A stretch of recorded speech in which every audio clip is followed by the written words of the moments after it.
예, 2교시, 강평 계속하도록 하겠습니다. 예, 건설 폐기물이 나왔네요. 그죠? 첫 번째 문제부터.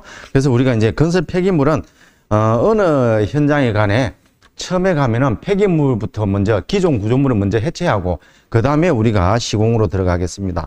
그래서 기본적으로는 다 이제 분리발주가 돼가지고 대부분 현장에서 처리하는 게 아니고 외부 업체가 보통은 처리를 합니다. 예.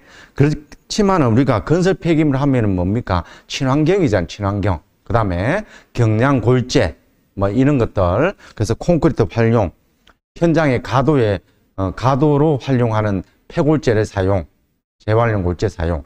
레미콘 회사로도 하면 재활용 골재고, 현장으로 오면은 이제 우리가 가도에 사용한다든지 이런 것들은 그냥 일반적으로 활용이 되겠습니다. 예. 그래서 한번 보겠습니다.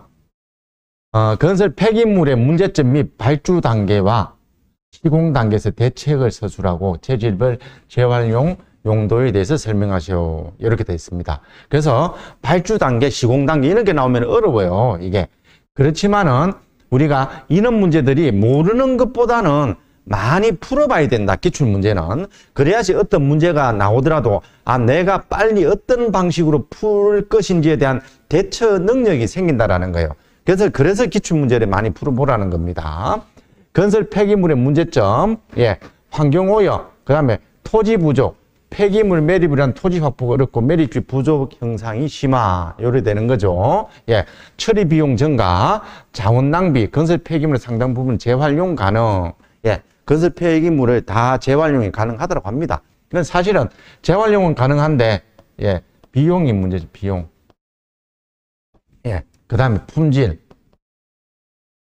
예, 뭐, 이게 문제죠, 이제 사실은. 예, 발주 단계와 시공 단계에서 대책, 발주 단계에서의 대책, 이렇게 나왔습니다. 폐기물량을 최소화하기 위해서는 모듈러 공법, 예, 모듈러 공법 적용, 재활용 자재 사용 등의 검토, 모듈러 PC 공법 말하는 거죠. 공장 제작, 뭐 이런 것들. 분리 발주 도입, 분리 발주를 하면서 폐기물 처리의 전문성을 높인다. 예, 분리 발주. 재활용 촉진 정보의 제공, 예, 이런 것들을 해서 많이 활용할 수 있도록 그 용도에 대한 것도 그렇고, 예, 이렇게 되는 거죠. 시공 단계에서 대체, 폐기물 분리 배출 보관, 적정 처리, 건설 폐기물 처리 계획 제출 보고 실적, 뭐 이런 거 인식과 개선, 이런 거죠. 현장에서 철거를 합니다. 그 다음 위탁 업체가 운반을 합니다. 그 다음에 분리를 합니다. 예, 파쇄, 분리를 합니다. 그 다음에 이제 우리가 파쇄를 합니다. 그 다음에 현장 반입이 되는 거죠. 그래서 재활용 골재의 순환, 이렇게 가는 거죠. 재활용의 용도, 도로공사, 도로기청제, 보조기청제, 그 다음에 비탈민 옹벽, 예, 비탈민 옹벽, 비탈민 보호제, 이런 데도 활용을 하고요. 콘크리트 제품의 생산, 제품을 생산해야 되는 거죠. 그리고 콘크리트 블록, 맨홀, 이런 것들, 결국은 콘크리트죠.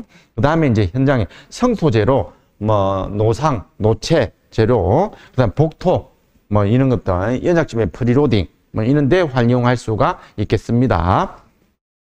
가장 큰 문제는 레미콘으로 하면은 강도가 떨어지고 품질이 불량하죠. 품질이. 이물질이, 기본적으로 이물질이 많잖아요. 그리고 강도가, 일반 골재에 비해서 70% 뿐이 강도가 안 나옵니다. 그런 부분에 이제 우리가 유의를 해야 되겠습니다. 그다음 댐, 파이핑. 우리가 댐에서 파이핑 원인 방지 대책. 댐에서는 우리가 파이핑이 일어나는데, 제체에서는 이렇게 유선이 모이면은, 예, 누수가 발생되고, 누수가 발생되고, 물이, 흙 입자가 빠져나오면은 우리가 새굴이 발생됩니다. 그 다음에 파이핑, 공동확대, 붕괴, 이렇게 되는 거죠. 그래서 원래는 이 유선이 이렇게 가야 되는 거죠.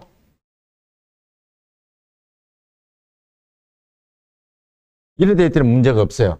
그런데 이 유선이 한 군데로 몰리면은 물이 많아지죠. 물끼리 한 군데로 몰리면은 물이 많아지죠, 양이. 그럼 흙입자가 나와서 한 개 나오고 두 개 나오고 세 개 나오면은 파이핑이 되는 거죠. 새굴이 돼서. 그렇게 되겠습니다. 그래서 이제 일반적으로 우리가 제체에서는 후방 진행형 또는 집안에서는 우리가 파이핑의 관통형으로 이렇게 생깁니다. 집안에서도. 왜냐하면 물이 수압으로 누르고 있으니까 어느 약한 쪽에서 빠져나가죠. 그래서 우리 보면 여기에 물이 뻥뻥뻥 올라오죠. 예, 그런 경우들을 많이 봅니다. 수압 때문에. 그럼 발생 원인, 재채. 예, 재채냐, 기초 집안이냐, 이렇게 보는 거죠. 재채 단면 부족. 이렇게 되면은, 이렇게 하면 괜찮죠. 이렇게 유선이 이 안에서 땅으로 내려가면은 물이 안 새면 괜찮아요. 항상 이 번면으로 물이 흘러나오면은 문제가 되는 것입니다. 그 다음 수압바세, 부등치마 균열, 유성 집중, 필터청 잘못 쓰게. 그 다음에 기초 집안, 차수 그라우팅 불량. 우리가 그라우팅을 하는데 그라우팅이 불량이다. 요렇게 이제 보는 거죠. 그 다음 투수층의 존재, 기초 처리 불량, 재채와 기초 집안의 접촉 불량, 동물 구멍, 유지관리 불량, 이런 것 되겠습니다. 그 다음 방지 대책, 예. 설계, 차수벽 설계, 단면 확대, 배수 도랑 설치, 그 다음 시공시엔 차수 그라우팅, 양질 재료를 사용, 코어 전 시공, 그 다음 유지관리, 정기점검, 정기적 보수, 또는 우리가 개척 관리, 이런 것들을 적어줄 수가 있겠습니다. 개척, 시특법, 뭐 이렇게 되는 거죠. 그 다음에 우리가 터널에서 콘크리트 라이닝 급부집에, 터널은 우리가 터널 했으면은 터널 라이닝이라고 해서, 터널 라이닝은 그 라이닝의 터널에 대한 형태만 그려주고, 그 다음에는 우리가 탈행 시기의 결정 방법은 우리가 이렇게 강도가 나와야 되는 거죠. 그래서 여기서 중요한 거는 터널을 얼마나 잘 그려주느냐가 문제인 거죠. 그래서 레일을 깔고, 예, 레일을 깔고, 그 다음에 그 위에 바퀴가 있습니다. 그래서 여기에다가 우리가 예, 터널 그 부집이 돼서 이동식으로 되는 거죠. 10m씩 이동하면서 탓을 한다. 그래, 이렇게요. 그럼 이걸 떼려면은 얘가 얼마나 강도가 나와야 됩니까? 일반적으로 우리가 슬래버는 14메가파스칼이 나와야 되고, 벽체는 우리가 5메가파스칼이 나와야 되잖아요. 예. 그래서 얘는 슬래버잖아요. 예. 13메가파스칼. 기초 기둥 벽체는 5메가파스칼. 이게 나와야 되는데, 이게 지금 얘가 얼만큼 나왔는지를 어떻게 알아요? 그래서 실험이 필요한 거죠. 그래서, 현장에 품질 실험에서 수조에 담가놓은 몰드를 꺼내서 강도 실험을 해서, 현재 5일이 지나니까 얼마가 나온다, 10일이 지나니까 얼마가 나온다, 이렇게 알 수가 있는 거죠. 예, 그거는 이제 강도 시험에 의했을 때, 우리가 온도와 양생 기준에 의했을 때는 20도씨 이상 4일, 20도씨 이하는 6일, 보통 요렇게 이제 되겠습니다. 그래서 급부집 탈행 시기는 요렇게 결정이 됩니다. 결국은 급부집 탈행 시기는 이건데, 여기서는 터널 그림을 그려줘야 된다. 터널. 이것만 적으면 되는 거예요. 터널을 강조해줘야 된다. 답은 이걸 적대. 그 다음에는 우리가, 그러면 이 압축 강도를 알기 위해서는 어떻게 해야 됩니까? 압축 강도를 알기 위해서는 이렇게 하는 거죠. 조기 강도 평가 방법, 시험에 의한 방법, 시험에 의하지 않는 방법, 시험에 의한 방법, 압축 강도, 공시체 7일 강도 시험, 그 다음에 비중계법, 7일 강도 실험을 해서 28일 강도를 추정을 한다. 예.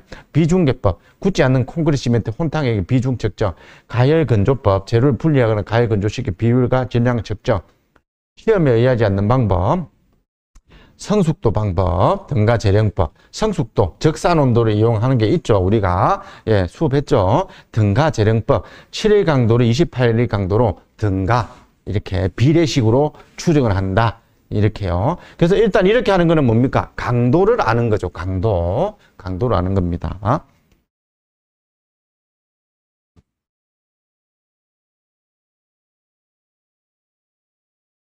그 다음에는 우리가 교통량이 많고 지하 매설물이 복잡하게 설치된 교차로에서 지하차도 설치 적용할 수 있는 가시설공법의 종류와 특징, 시공시 안전대책을 설명하세요가 되겠습니다. 예. 그래서 우리가 교통량이 많고 지하 매설물이 복잡한 교차로, 지하차도, 가시설공법. 결국은 가시설공법을 물어보는 거잖아요. 그 종류는 하지지, 지치고 타이다가 있잖아요. 예. 그거는 이제 연약 기반이고, 여기서는 지지 구조냐, 벽체 구조냐, 보조공법이냐, 이렇게 되는 거죠. 지지 구조, 자립식, 버팀대식, 타이로드식, 지지. 우리가 흙막이 벽이 있으면, 요거는 흙막이 벽이잖아요. 벽체 구조잖아요. 얘는 벽체 구조. 지지 구조, 버팀대, 예, 수평 버팀대. 그 다음에 우리가, 레이커, 경사 버팀대. 그 다음에, 뒤에 보조 말뚝을 받고, 타이로드식, 아니면은, 어스 앵커식, 타이로더. 그래서, 어스 앵커, 소이네일링. 그 다음에 우리가 소이네일링. 그래서, 소이네일을 설치하고, 또, 요만큼 굴착해서 네일을 설치하고, 굴착해서 네일을 설치해서 전체적으로 이 네일이 우리가 흙막이 벽으로 작용을 한다. 중력식 개념으로. 이렇게 이제 되는 게 지지 구조죠. 그 다음에 이제 벽체 구조. 개수성. 예. 개수성이냐 차수성이냐, 연성이냐 강성이냐, 강성에는 벽식이냐 주열식이냐 이렇게 나눈 거죠. 그래서 지중 연속벽에는 슬러리웰, 그 다음에 벽식은, 주열식은 CIP, PIP, MIP, 뭐 SCW. 그래서 우리가 CIP 이번에 나왔죠. SCW, 강간 시트 파일 등등 그런 것들이 있겠습니다. 그래서 시트 파일. 예. 그러면 개수성이냐? 개수성은 우리가 일반적으로 토르판을 여기다가 설치를 하는 거죠. 요렇게. 그래서 토르판을 설치를 한다. 요렇게.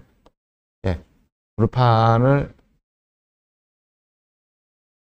설치를 한다. 요렇게요. 그래서 H8 플러스 토르벽 또는 음지 말뚝 공법 요렇게도 이야기하는데 뭐 정확한 명칭은 사실 애매한 부분이 있죠. 예. 그다음 차수성은 차수는 되는데 연성이냐 강성이냐. 연성 시트 파일은 연성에 포함이 됩니다. 연성에 포함. 그렇게 보시면 되고요.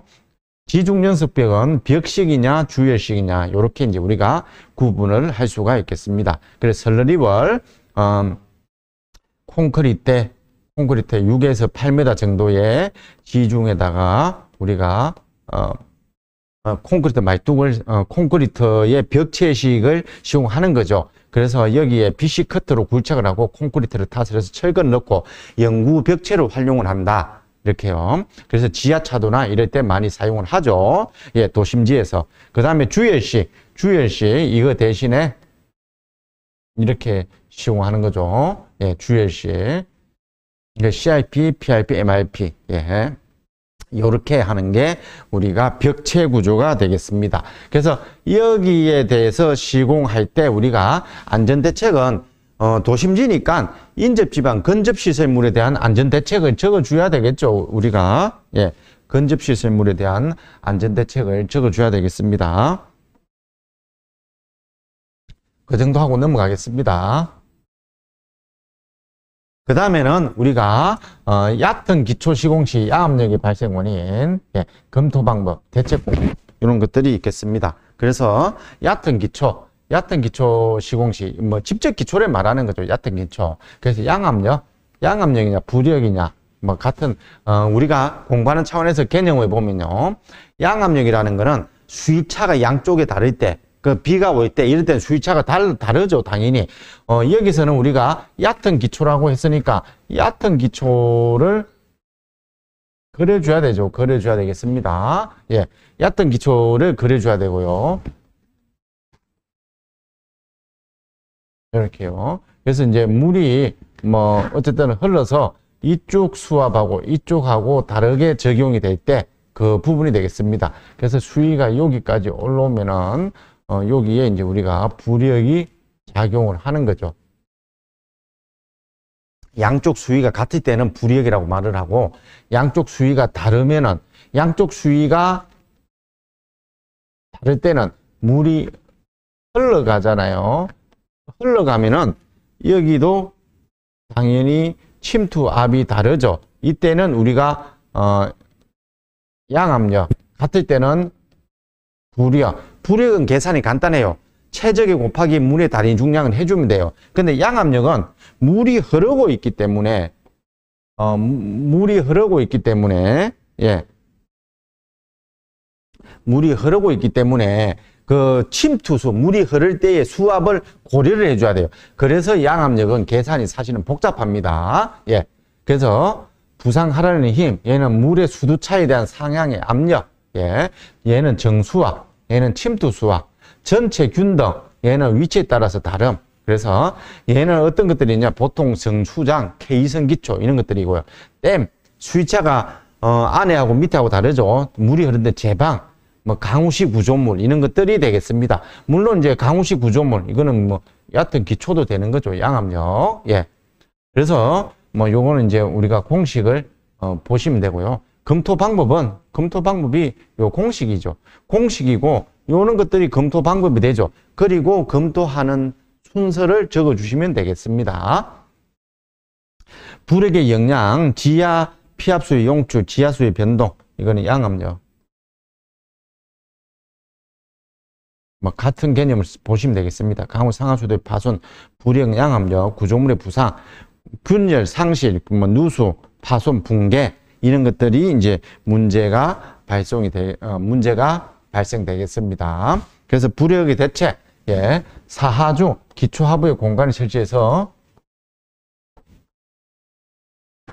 예, 불역이 생기면은 여기다가 말뚝, 예, 또는 이걸 깊이를 깊게 해서 여기에 흙을 더 쌓는다. 상대하중 뭐 요런 것들. 예. 그다음에 말뚝을 작은 말뚝을 설치를 한다. 예. 마찰 말뚝. 예. 그다음에 불역 방지 앵커를 설치한다. 이런 것들이 되겠습니다. 그다음 여기에 물이 안 들어오게끔 차단벽 또는 여기에 이제 우리가 배수에서 집수정을 설치해서 지하 수위가 위로 상향이 안 되게끔 낮게끔 이렇게 해준다. 그래서 영구배수, 배수청 또는 강제배수공법 이렇게 하는 방법이 되겠습니다. 그 다음에 이제 최근 극한호우라고 말 쓰죠 지금. 예. 집중강우보다도 더 극한호우, 산사태의 발생 원인, 비타민 안전공법의 종류 특징에 대해 설명하시오. 산사태의 발생 원인, 지형 지질학적 원인. 예. 우리가 기본적으로 집안에 문제가 있는 거예요. 집안에. 가장 내적이냐 외적이냐. 집안에 문제가 있는 거예요. 지형 지질적 요인. 그 다음에 우리가 지형 지질적 요인에는 연약지바, 풍화된 지바, 불연속 면이 구착면으로 경사진 경우, 지층이 다른 집안으로 구성된 경우, 유수에 의한 파이핑으로 붕괴, 그 다음 기상학적 요인, 매우 심한 폭우, 장기간 강우, 기후의 동결 융해, 집안의 희비, 물리적인 요인, 화산 폭발, 지진, 뭐 이런 것들 산사태 발생이 되는 거죠. 그 다음 개발행위, 이런 간접적으로, 예. 그래서 간접적인 산림훼손, 복구 미역, 광산 활동, 발파, 조사 설계 시공, 유지 관리의 불량, 이렇게 이제 적어줄 수도 있는 거죠. 그래서 이런 것들은 직접 원인이냐, 간접 원인이냐, 기타 뭐 이렇게도 서술해 줄 수도 있겠습니다. 그래서 요걸 반대로 하면은 우리가 특징이 되는 거죠. 예.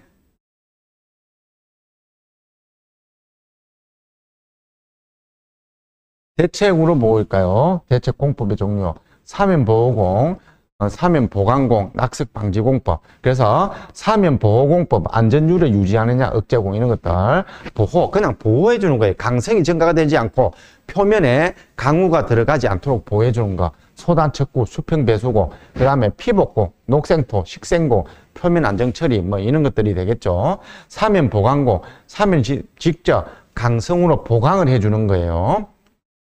그래서 이제 쇼크리터 또는 쇼크리터는 우리가 보호공법이고 여기에 어스 앵커, 억지 말뚝 뭐 이런 것들, 그 다음에 소일레일리 뭐 이런 것들은 다 락볼터, 뭐 어스 앵커, 소일레일, 억지 말뚝, 마이크로파일, 뭐 절토거 이게 구배를 완화시켜 주면은 가장 좋은 거죠. 안전하죠. 이런 것들은 사면 보강공법, 안전율을 증가시키는 공법이고 얘는 안전율은 증가되지 않고 유지하는 거 이렇게 되겠습니다. 그 중에 우리가 하나 강조해 줄 수 있는 게